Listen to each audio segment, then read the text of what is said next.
1.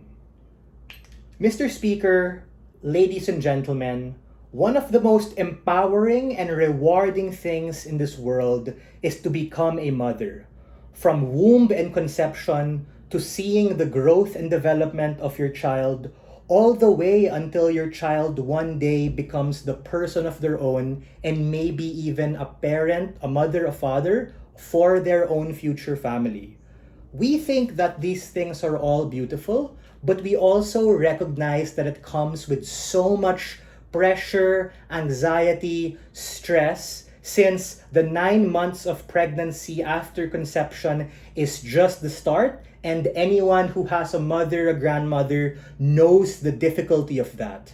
This debate is about the prerogative of the mother to not be boxed in what she initially might think or what society perceives her to be in order to see the bigger picture and not be choked by a certain pressure or expectation that might come from their own misconception or something that society has ascribed to them in order to pursue their own development as the ultimate way of becoming the best version of themselves, who ironically can do that in order to better help their family, better help their children, and become a better mother. A few key points of setup we think are relevant for this debate. Number 1, by mothers, what we mean are existing mothers in status quo or people who are pregnant and expecting to be mothers. This is not an actor motion, it's value judgment, but we recognize that primarily it's going to affect these mothers. But there's also going to be a spillover effect for sure to people who want to be mothers and society at large, the family, right? Secondly, what do we mean by responsibility? We mean that in principle and practicality, there should be a prerogative for them to be able to explore alternate situations, even if they're comfortable already being a mother in the household, or they're also intimidated by opportunities and things outside the family.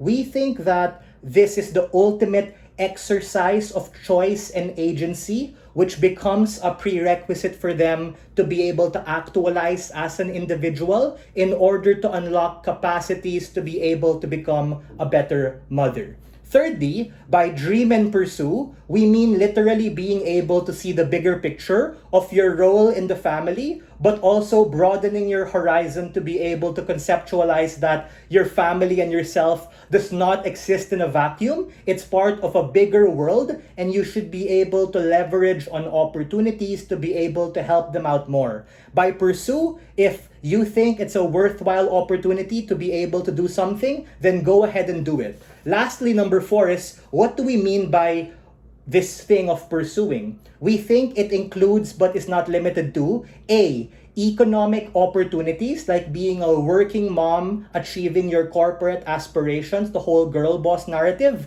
or B, any kind of ambition that exists without an economic incentive. Things like pursuing a hobby in order for you to be able to have a break and be able to chill and not go absolutely mad in order to be able to be the best version of yourself. I'll take both POIs. Opening opposition, go first. The motion says it's a responsibility, so it's a requirement for mothers. What happens when a mother doesn't fulfill this responsibility? How are they punished? We think that a responsibility is something that's imposed or expected from them, but it's also up to them to make that calculus. That is to say, there's going to be a process to be able to vet all of these externalities, and women should be able to ascertain and choose. But I'm going to bite the bullet and say, even if there's pressure to be able to do these things, they should be able to have the right to dream and pursue, because that's the only way in which they can be able to know what's happening and how it works, for them to be able to truly exercise their choice and agency in instance where they fail or in instance where they don't like it. I can take another one from closing opposition round 2. Go ahead. 3, 2, Yes, hello? Go Is for the it. same POI? Yeah. Okay, now that we burden or give responsibilities to mothers to dream and pursue ambitions outside the household, if they don't do this, what happens then to them? If they don't do this, then we think we tell these mothers, hey, Why are you caught up within your own head? Because the world exists so much bigger than your family. That is to say, we shatter the lens in which opposition looks at this debate, which is very limited.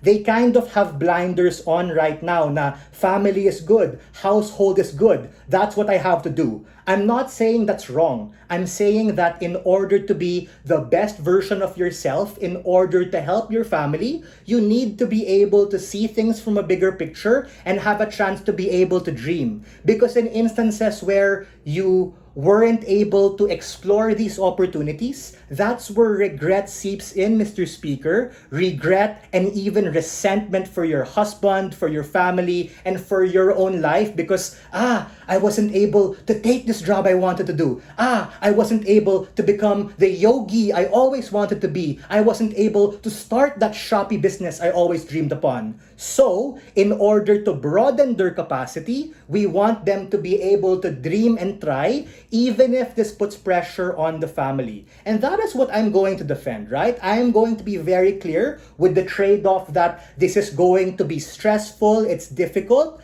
but that's something we think should be done because motherhood, absent all of these things, are already hard. You need to understand that there are economic incentives in pursuing these sideline hustles, even if it means you might spend less time with the family, but you're able to help your partner and put food on the table and send them to school, etc. And we think even if there's no economic incentive, it's something that you need to do in order to not go insane, ladies and gentlemen. Imagine how a mother gets so upset and they sometimes even blame you and say, kasalanan mo yan, kakadebate mo yan. But in reality, you're like, Mom, it's because you're not going out. You don't have a life anymore. And that's exactly what motivates our side of the house, where we give them a life. And the life that they ought to choose can only be possible if they dream and pursue it, because what opposition might say, they might fail, hustle yan, they won't enjoy it. Bruh, how will you know if you don't try? We want them to conceive this reality in order for them to make an actualized choice. For all of these reasons, very proud to open this debate.